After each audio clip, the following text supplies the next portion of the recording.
We're going to get another broadcast in before 5 p.m. arrives. That will be, I'm going to consider that a success if we can pull this off.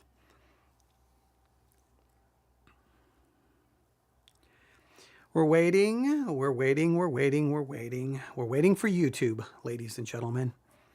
Once YouTube begins, there we go. Now I jump over to YouTube. We know what we do here. Oh, I see a notification. We check to make sure the notification is not someone saying something upset with me. No one is current. Oh, we did get a new subscriber. Thank you so very much. We have a new subscriber on YouTube. I always appreciate that. I don't know what our number is currently. In fact, let me look here in just a minute.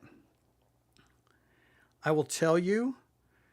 We currently, we are at 515 subscribers on YouTube. 515. So that's pretty good. In fact, let me look here in just a minute.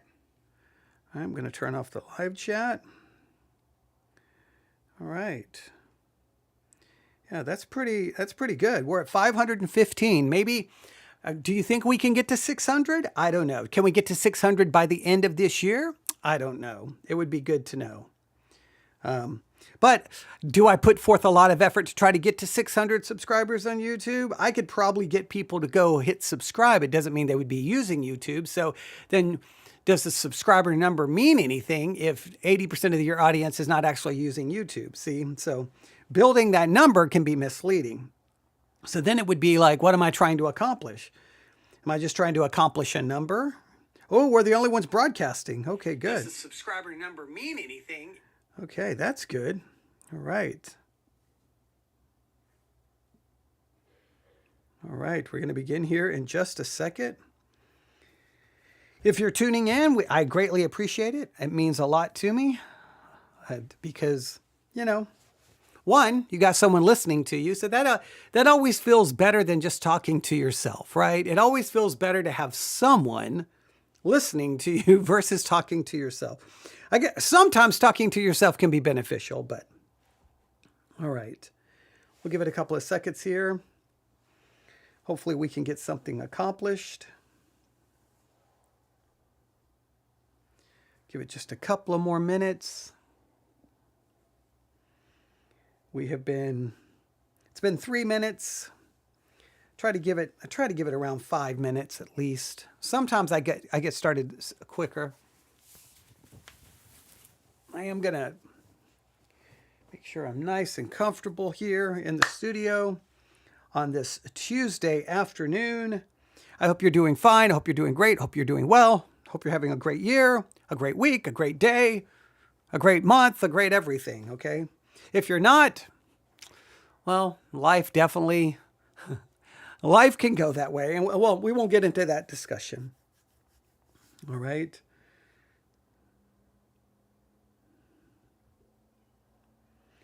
All right, ladies and gentlemen, let's do this.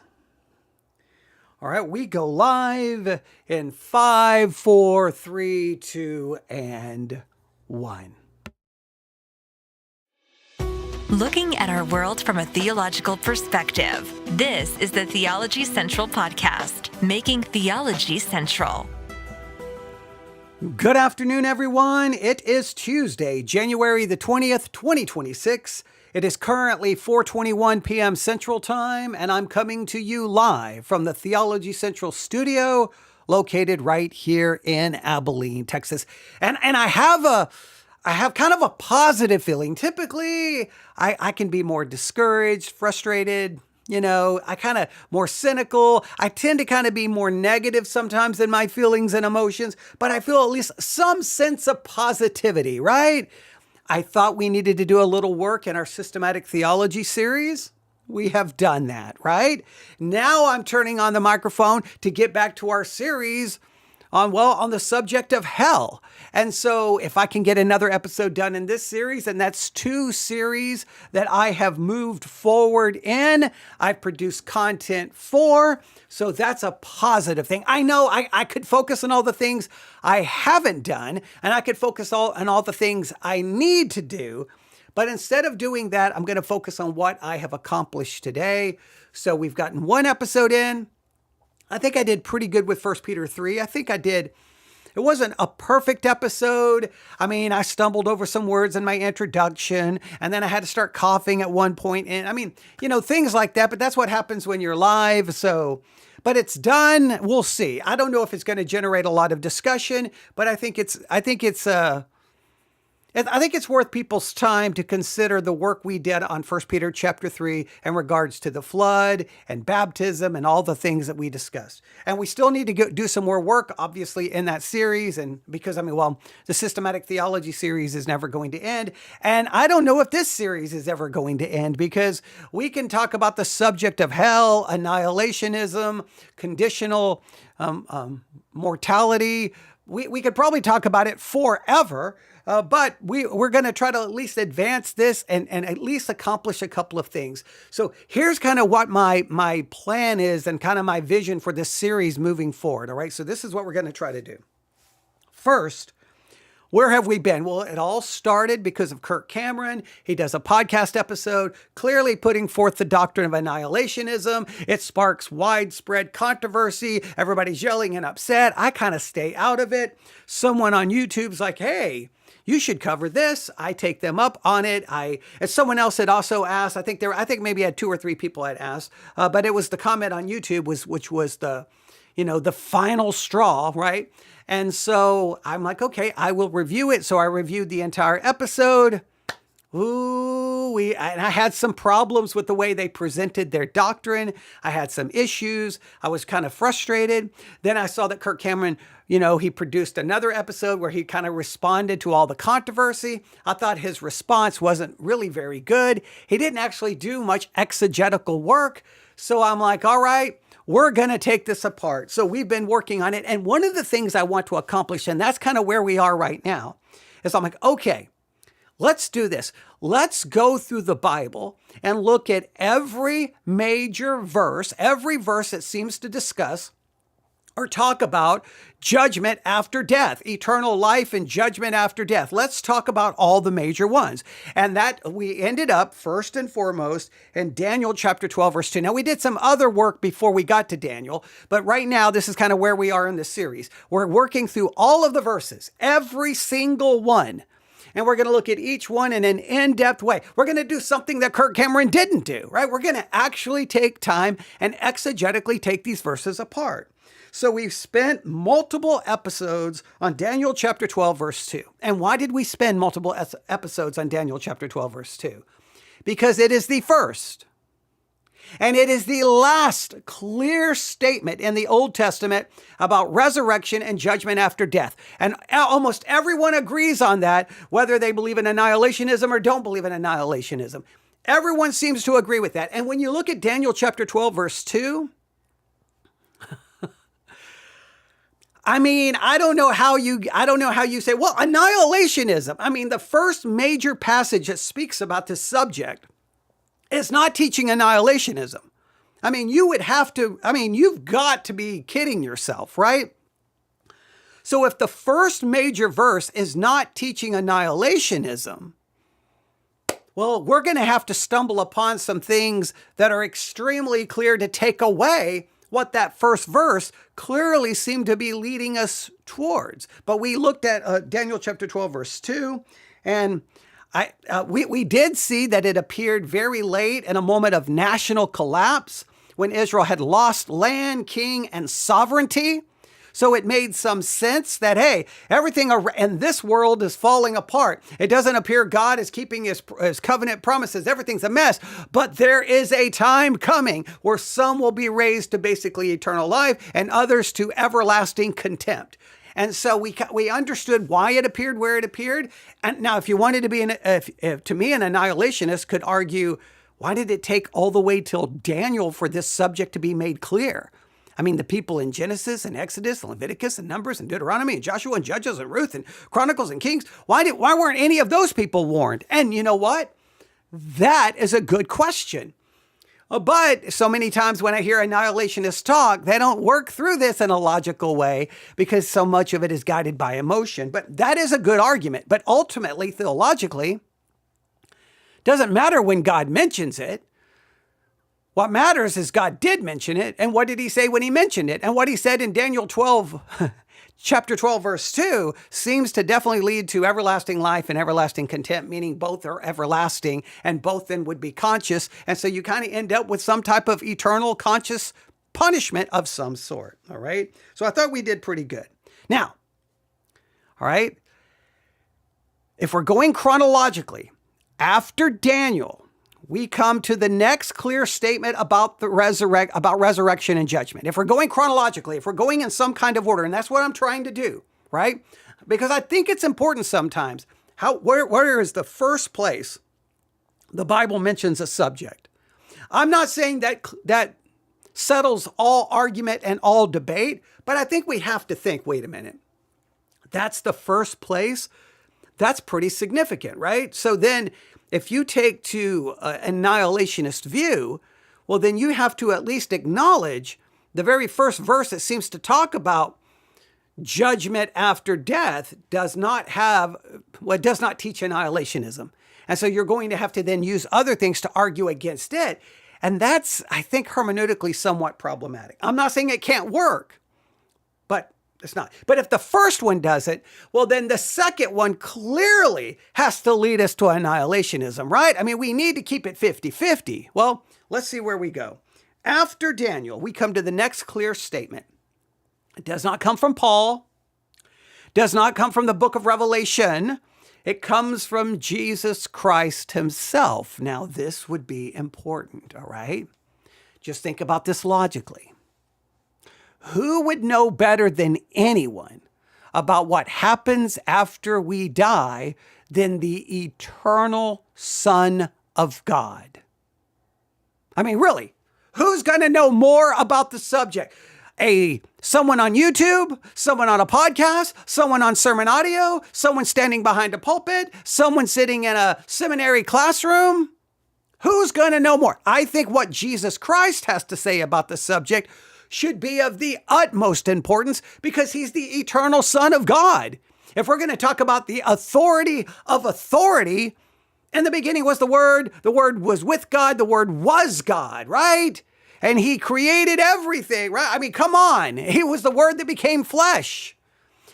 I think we have to listen to what he has to say. So this would be a good opportunity for Jesus possibly to say something completely different than Daniel chapter 12, verse 2. I mean, here's the incarnated Son of God. This is a great opportunity for him to give us a clear indication that there is not eternal punishment.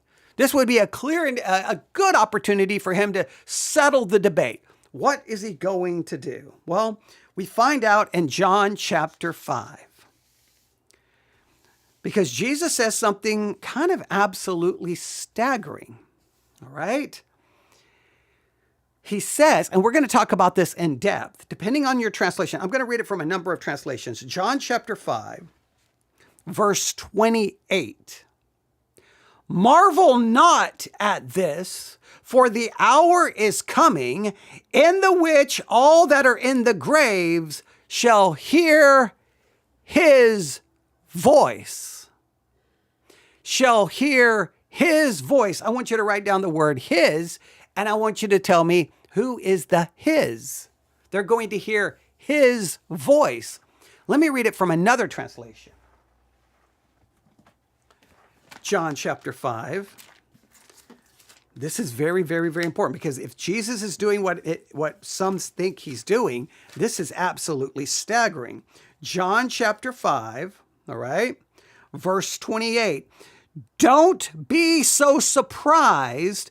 Indeed, the time is coming when all the dead in their graves will hear the voice of God's Son. Is Jesus making the claim in John 5:28, hey, don't be surprised, don't be shocked that the time is coming that in which that all that are in the graves, everyone that is in the grave is going to hear his voice? If that is the case, and I'm going to try to prove that as we move through this episode. If that's the case, I want you to understand something. What Jesus is doing in John chapter 5, verse 28, And I think John 5:28 and 29 is clearly using Daniel 12 too. And if that's the case, then what Jesus is doing in John 5:28 through 29, he is claiming authority over Daniel's prophecy. He's not separating himself from Daniel's prophecy. He's not going a different direction. He's embracing it and claiming authority over it. So if the first passage dealing with judgment after death clearly seems to go against annihilationism, Jesus here doesn't seem to be separating himself from that idea. He's claiming authority over the idea in a roundabout way. All right? So I'm going to read Daniel chapter 12, verse 2. And then I'm going to read John 5:28 through 29. I'm going to read them both. Now, this is what I would challenge you to do if you really want to do work on this subject. Instead of just having emotional debates and everyone getting upset, write down Daniel 12:2 word for word on a piece of paper. Write down John 5:28 through 29 word for word on paper, and you look at the two and see what they have in common. Right? Is there some continuity between the two? Is there some commonality between the two? Here's Daniel 12:2. And many of them that sleep in the dust of the earth shall awake, some to everlasting life, and some to shame and everlasting contempt. Oh, okay. Now here comes Jesus. John chapter 5, verse 28 through 29. Marvel not at this, for the hour is coming, in the which all that are in the graves shall hear his voice, and shall come forth, they that have done good unto the resurrection of life, and they that have done evil unto the resurrection of damnation. Very similar, some different language, but very similar here, right? So those are the two key verses. And I think that they are connected. I don't see how you can separate them or somehow say that they're not connected. To me, John 5:28 through 29 is clearly built upon, borrowing from, utilizing the very framework Daniel 12:2 established. And I don't think there's any way to get around that, all right? So what we need to try to identify is, what does John 5:28 through 29 clearly teach? Now, remember, I want to know what it clearly says, not what some system says about John 5:28 through 29. What does the text clearly say, with or without offense to those who believe in eternal conscious torment, or with or without offense to those who teach annihilationism? I don't care what team you're on. What we should do is be on the team that says, let's look at the text. All right? So without debating systems, I think we can say that what I'm going to try to do is try to show you what is clear, explicit, and undeniable. Number one, I think we can say that a future resurrection is being spoken of as if it is a fact. All that are in the graves shall come forth. All that are in the graves shall come forth. Now, either you take that to be metaphorical, and then I don't know, then this becomes meaningless and useless, right? I don't think it's being spoken of as metaphorical. It's being spoken of as being literal. It's not being spoken of as being spiritual. It's being spoken of as being literal. And it's not spoken of as being partial. All that are in the grave shall come forth. Everyone. Right? So it's a future resurrection, seems to be clearly taught in John 5:28 through 29. A universal resurrection. All that are in the graves, not some, not only the righteous, everyone. All right? The judgment is after death. They are in the graves, they are raised, then they are assigned destinies. So clearly this is judgment after death. No question about it.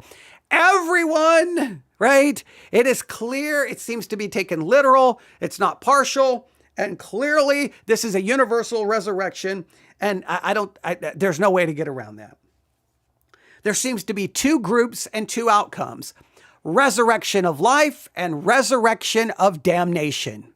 Seems to be no way to get around that. There are two groups and two outcomes.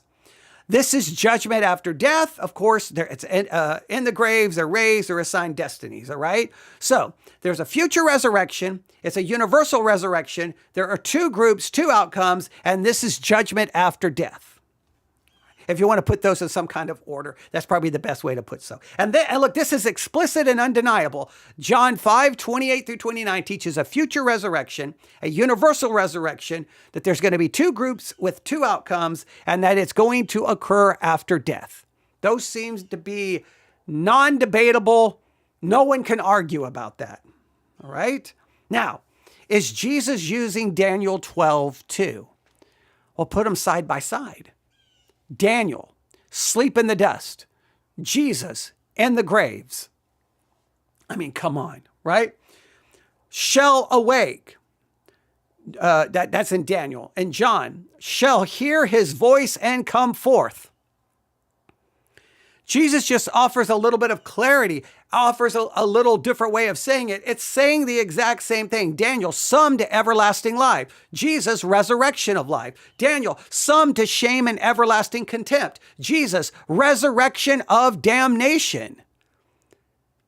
This is not accidental. This is deliberate reuse of Daniel 12:2. There's no way to get around it.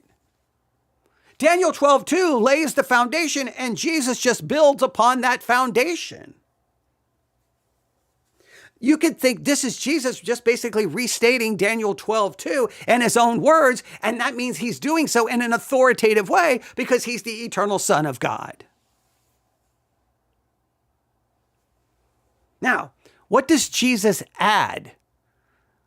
What does he add to it? Well, I think the main thing he adds to it, I think you can see it. Marvel not at this, for the hour is coming that in the which all that are in the grave shall hear his voice. All right? They shall awake. They shall hear my voice. Daniel, they shall awake. And Jesus says they shall hear, or my voice, his voice. So Jesus seems to be claiming that he's the one who's going to perform the Daniel 12 resurrection. Now that's a massive Christological claim. Jesus is placing himself at the center of this judgment. Now, what some may try to argue, but wait a minute. In John 5:28, the King James says Jesus is saying that the dead will hear his voice. Is he saying his voice, or is he saying a different voice? How do we understand this? Well, go back to John 5:25. Go back to John 5:25. Verily, verily, I say unto you, the hour is coming, and now is, when the dead shall hear the voice of the Son of God, and they shall hear, and they that hear shall live. Let me read that again to you. John 5:25. Verily, verily, I say unto you, the hour is coming, and now is, when the dead shall hear the voice of the Son of God, and they that hear shall live. This is the exact same discourse. Jesus explicitly identifies the voice as the voice of the Son of God. And then he says, all that are in the grave shall hear his voice. To me, there's no ambiguity here. His refers to it is the voice of Jesus. So Jesus is claiming in John 5:28, everyone in the grave will hear his voice. There's no way to get around this. So what is he saying? He is saying the same voice that gives spiritual life now will one day give physical life to the dead in their graves. So Jesus is claiming to be the one who raises the dead. Daniel 12:2 says it will happen. Jesus is saying, I'm the one who makes it happen. I'm the one who does it. So Jesus is claiming complete authority over life, over death, over resurrection, and over judgment. So this fits perfectly with John 5:21 through 22. For as the Father raised up the dead and quickened them, and even so the Son quickeneth whom he will. For the Father judgeth no man, but hath committed all judgment unto the Son. So it's not an angel's voice. It's the voice of the Son of God. When Jesus says in John 5:28 that all who are in the graves will hear his voice, the context makes it unmistakable that it means his own voice.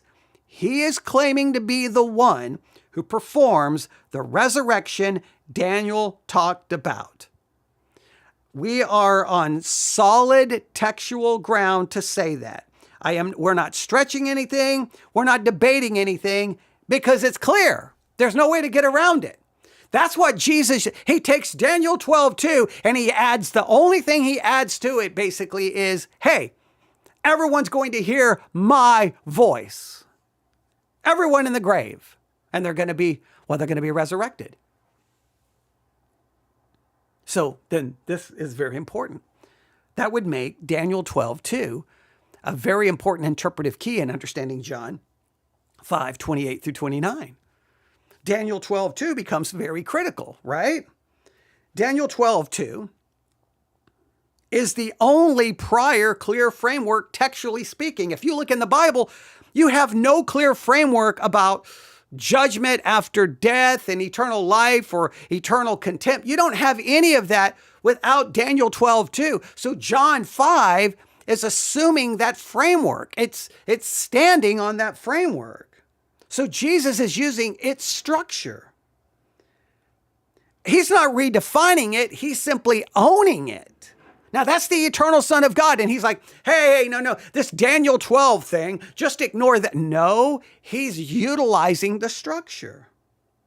So you cannot interpret John 5:28 through 29 without Daniel 12:2 in the background or as an essential cross-reference. So what does this mean then? Now nobody has a problem with, okay, people in the grave. Okay, all right, they're awakened. Oh, okay, I got no problem. They hear his voice. They're all resurrected. No problem. See, even annihilationists will be like, okay, we're good with this. But what does it mean about their two destinies? Now, this is where annihilationists will start having a problem. They'll be like, eternal life, great. No. The other people are just going to burn up and cease to exist. Now, Daniel says everlasting life and everlasting contempt. We already talked about everlasting contempt makes no sense if the people just burn up. All right, it falls completely apart. Jesus uses resurrection of life, everlasting life, resurrection of life, okay. But he says resurrection of life and resurrection of damnation. Resurrection of damnation. We'll do some work on that.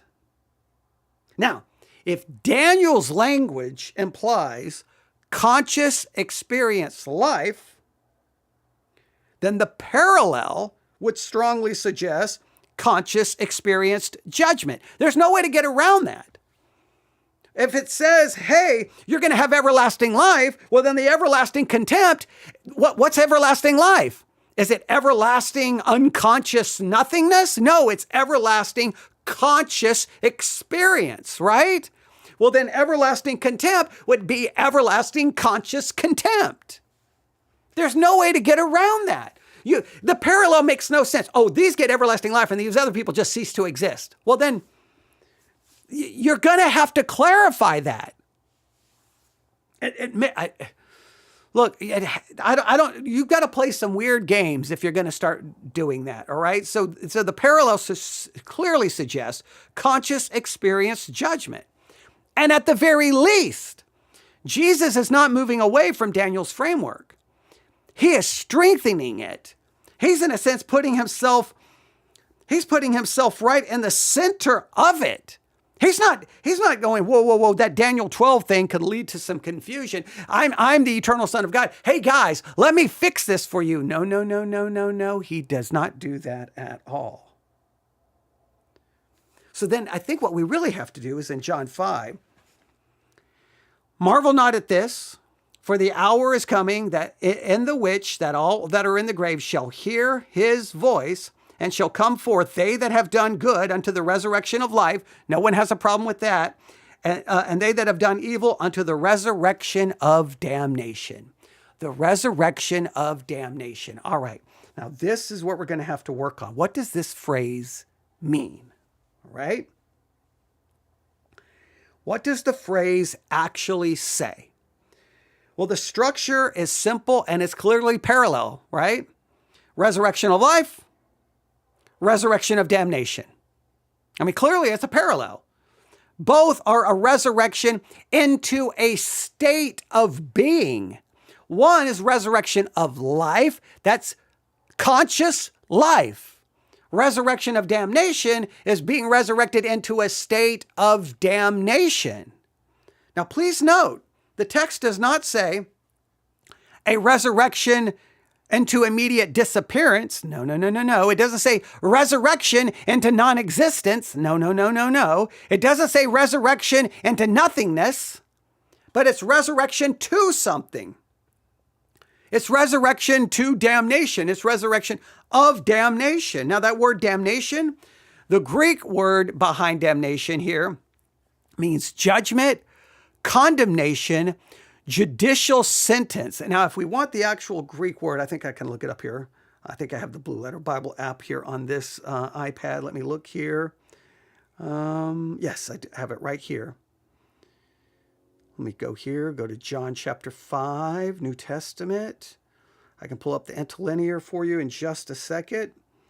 John 5, 28 and 29, resurrection of damnation. I'm going to click on verse 29, interlinear. Right? Of damnation. I'm going to go right here. It's this Greek word. Strong's G 2920. Krisis. Krisis. It's used 48 times. Judgment, damnation, accusation, condemnation. By extension, a tribunal. By implication, justice, divine law, accusation, condemnation, damnation, judgment. So it doesn't give us a lot there, but it gives us at least some basic concepts here. But if we do some work, it seems to, it definitely has the idea of judgment. It definitely has the idea of condemnation, and it definitely has the idea of judicial sentence. There's no way to get around. Those are clear, all right?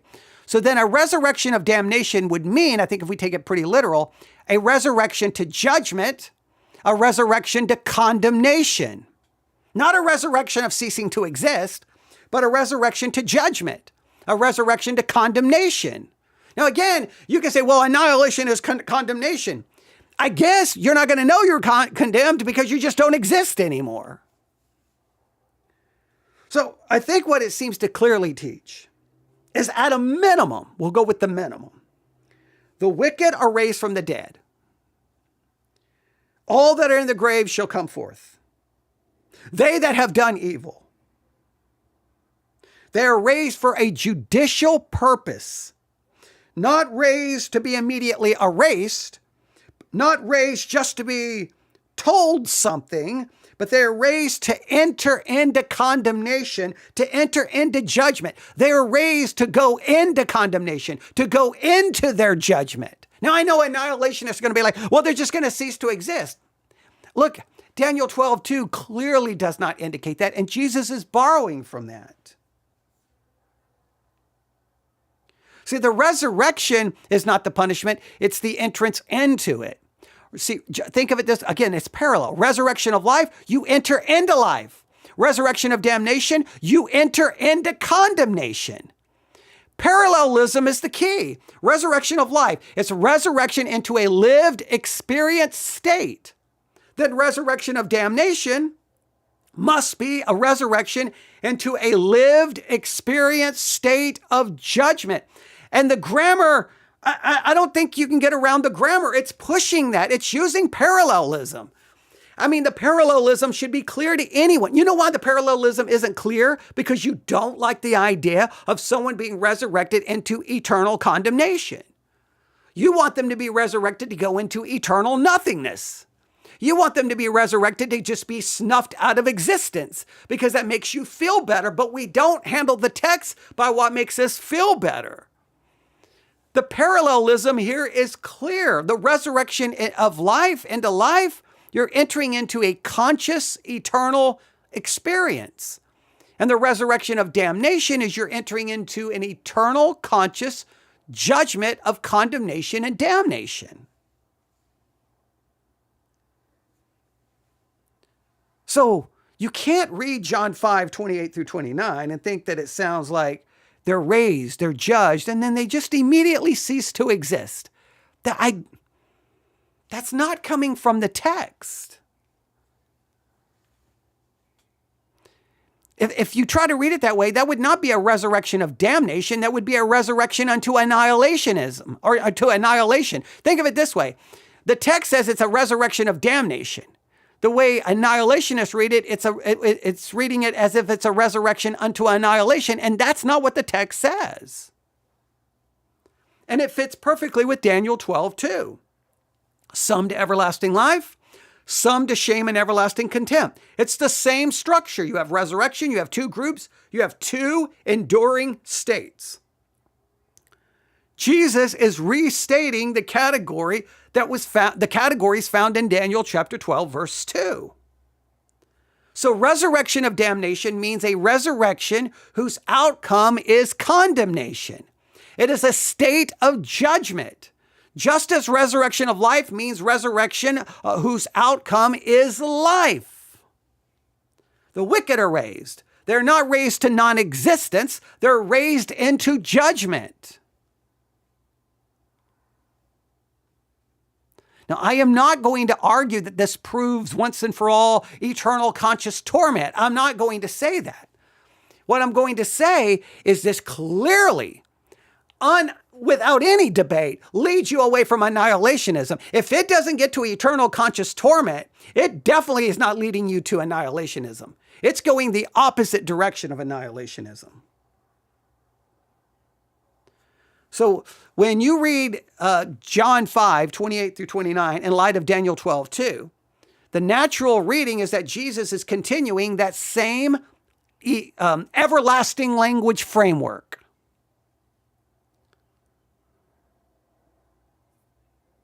There's no way to get around it, all right? John 5:28 through 29 is not a new doctrine. It is Daniel 12:2 with Jesus saying, I'm right here in the middle of it. I'm the one who, they're going to hear my voice, and I'm going to be the one who does it. So, and whatever questions you may still have about the nature of hell, the duration of punishment, and the final state of the wicked one thing is absolutely clear. Jesus believed in a future resurrection, a universal resurrection, a judgment after death, and two final destinies that seem to be eternal and seem to be something you're consciously going to experience. And not only that, he claimed complete authority over it. Now, you may not like it, but take it up with Jesus.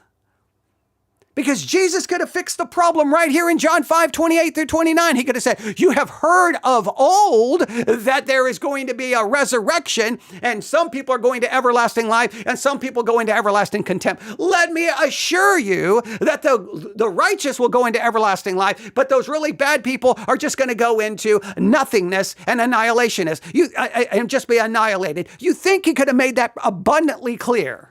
No. Those people don't go into everlasting contempt. They just go into everlasting nothingness. They just cease to exist. They'll just be annihilated. But no, for some weird reason, it's all in code, and it's all in, well, this, and I guess it takes, I don't know, a decoder ring to figure out that what Jesus really meant was they're going to just be burned up. Even though we saw in the book of Revelation, we saw in Matthew in the book of Revelation, that the same place prepared for the devil and his angels are the same place people are going. And we know that the devil and the angels are going to suffer eternal conscious torment. And we're going to the exact same place. That, if we're not saved, that sounds like eternal conscious torment. Oh, wait. Revelation also makes it clear who else is going to that exact same location?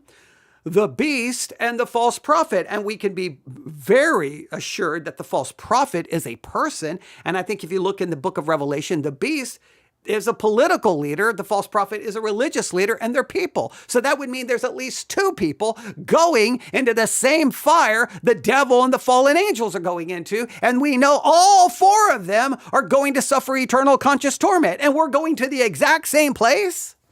but somehow the people are just going to burn up? You think somewhere Jesus could have made that abundantly clear. Hey guys, listen. No. Look, if you die and you're not saved, you're just going to cease to exist. You're just going to be no more. It'll be sad, but you're not going to suffer. You don't need to be fearful of it. You don't need to be worried about it. You're just going to cease to exist. And here he's using Daniel 12:2, and he could have made it abundantly clear, but he does not. So what does this mean for where we are? Well, here's what we know. We listened to annihilationists put forth their argument, and it was not exegetical. It was historically inaccurate. They tried to use Augustine, which was just horrible. They don't know anything about church history and who believes in eternal conscious torment, which Augustine clearly did. They didn't really want to do any serious work on any of the text of Scripture. They gave an emotional appeal. And then even when there was controversy, he didn't come back and really double down with an exegetical message. He did nothing of that. So their best argument was pathetic. And every time I deal with annihilationists, it's the same tired circular reasoning that basically, you can summarize it. I don't like hell. Okay, well, neither do I. I don't study the Bible to find out what I like. I study the Bible to figure out what it says, whether I like it or not. I got no problem. You're like, you know what? The Bible says it. I reject it. Okay, I respect that. Just don't try to make the Bible say what you want it to say. So I set out to go, let's figure this out. Well, we went to the book of Revelation just to determine what's clearly taught. And what's clearly taught is that the devil, the fallen angels, the beast, and the false prophet are all going into a place of eternal conscious torment. And we just happen to be told we're going to the exact same place if we're not saved, which would imply we're going to suffer the exact same torment. Why go to the same place if we're just going to burn up? All right, so that already just seems odd. But then I said, you know what? Let's do this in order. What's the first verse that teaches it? The first and last clear verse in the Old Testament that teaches judgment after death is Daniel 12:2. And we have everlasting life and everlasting contempt. I mean, come on. And then we follow it. The next one in chronological order is John 5:28 through 29. I do not know how you get around that. And you take those two verses together and you get annihilationism. At that point, you're just not being fair with the text. So let me read it again. I'm going to read it in two translations and we'll be done. John 5:28. Marvel not at this, for the hour is coming, in the which all that are in the grave shall hear his voice, the voice of the eternal Son of God, where the Father said, John 5:22, for the Father judgeth no man, but hath committed all judgment unto the Son. Well, there's the Son. They're going to hear his voice. He will call them forth, and then he's going to render a judgment. And what's that judgment going to be? Okay, and here we go. And shall come forth they that have done good unto the resurrection of life, and they that have done evil unto the resurrection of damnation. Just as Daniel used parallelism, Jesus used the same parallelism. Everlasting life, everlasting contempt, resurrection of life, resurrection of damnation. The life is eternal, conscious experience. The contempt and the damnation would seem to be eternal, conscious contempt and damnation. Now I'll read it in one other passage.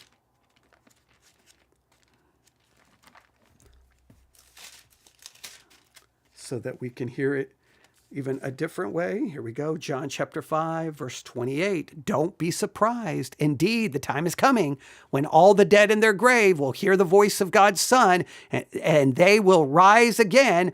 Those who have done good will rise to experience eternal life, and those who've continued in evil will rise to experience judgment.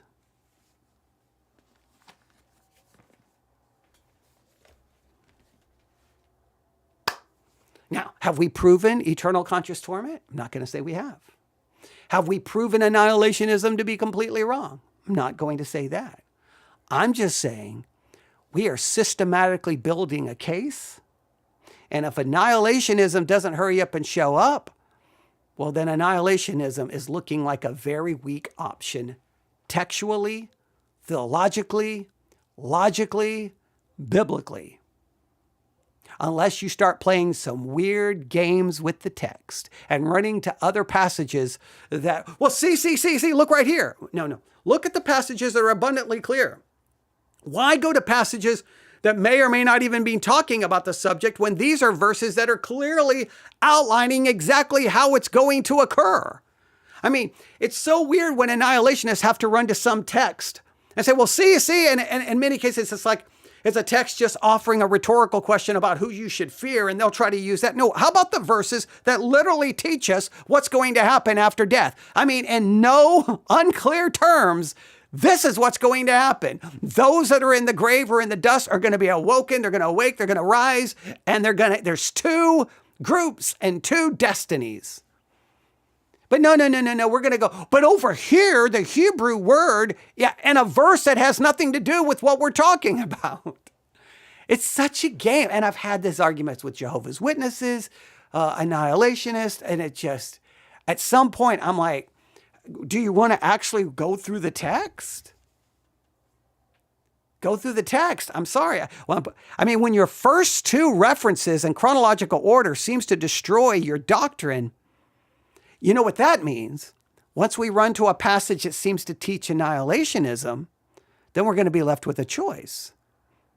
Do we read annihilationism and then throw out all of these passages that seem to be overtly clear? Maybe we do. But we're going to have very good reason to do that. So far, annihilationism is losing. I'm not saying it's been disproven. I'm saying it's losing. I'm not saying we've proven eternal conscious torment. We definitely have proven eternal conscious something, right? Eternal conscious life and eternal conscious, we can say this, we've proven eternal conscious contempt and eternal conscious damnation, condemnation, and judgment. We can at least say that. And we can at least say already, and the way we've done this series, that the devil, the fallen angels, the beast, and the false prophet will all suffer eternal conscious torment. And that that anyone who's not saved is going to the exact same place. I mean, come on. I mean, at this point, we've not seen anything to make an argument for annihilationism. I'm not saying, again, I'm trying to be fair, but we'll see. We'll try to figure out what's next. Do you know what the next major verse is? Going in chronological order? What do you think? What do you think? What do you think? Where should it be? What do you think? All right, well, you can tell me. All right, for now, I'm not going to tell you. You can go look. All right, everyone have a great... It's just a little after 5 p.m. here in West Texas. Have a good evening, afternoon, morning, wherever you are, or whenever you're listening, however you may be listening. Thank you so much for listening. I greatly, greatly appreciate it. And just thank you for the support. All right, everyone have a great day, great evening, great morning, great night. God bless.